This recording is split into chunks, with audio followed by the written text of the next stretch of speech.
కొత్త బైకర్స్ గురు పాత బస్తీలో రైడ్స్ షురు. పూర్తి వివరాలకు చదవండి రేపటి సాక్షి దినపత్రిక.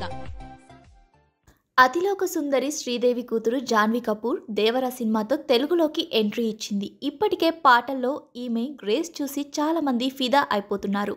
మూవీలో ఎలా కనిపించబోతోందా అని ఫ్యాన్స్ వెయిటింగ్. ఇక దేవరా ప్రీ రిలీజ్ ఈవెంట్ కోసం ఈమె కూడా సిద్ధమైంది. నీలం రంగు చీరలో అందాలన్నీ కనిపించేలా ముస్తాబైంది. కానీ ఈవెంట్ రద్దవడంతో అభిమానుల గురించి ఓ వీడియో పోస్ట్ చేసింది. స్టేజిపై మాట్లాడడం కోసం ప్రిపేర్ అయిన 3 ముక్కలు కాస్త ఆ వీడియోలో చెప్పేసింది. అందరికీ నమస్కారం. నన్ను ఇంతగా స్వాగతించి నా మీద ఇంత ప్రేమని చూపించిన తెలుగు ఆడియన్స్, అలాగే నన్ను జాను పాప అని పిలుస్తున్నందుకు ఎన్టీఆర్ సార్ ఫ్యాన్స్ అందరికీ థ్యాంక్స్. మీరు అలా నన్ను సొంత మనిషిలా ఫీల్ అవ్వడం నాకెంతో ఆనందంగా ఉంది. మా అమ్మ మీకు ఎంత ముఖ్యమో తెలుసు. అమ్మకు కూడా మీరందరూ అంతే ముఖ్యం, అలానే నాకు కూడా అని ముద్దుగా చెప్పుకొచ్చింది.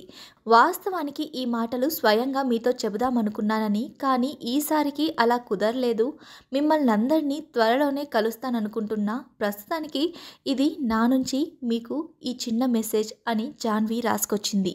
సెప్టెంబర్ 27న దేవరా థియేటర్లలో రిలీజ్ అవుతుంది. ఇప్పటికే 2 ట్రైలర్స్ రిలీజ్ కాగా మంచి స్పందన వచ్చింది. దీంతో దేవరాపై రోజుకి అంచనాలు పెరుగుతున్నాయి. ఆచార్యతో దెబ్బతిన్న కొరటాల దేవరాతో కంబ్యాక్ ఇవ్వాలని చూస్తున్నారు. అలానే అనిరుద్ మ్యూజిక్ పైన అభిమానులు బోలెడన్ని ఆశలు పెట్టుకున్నారు.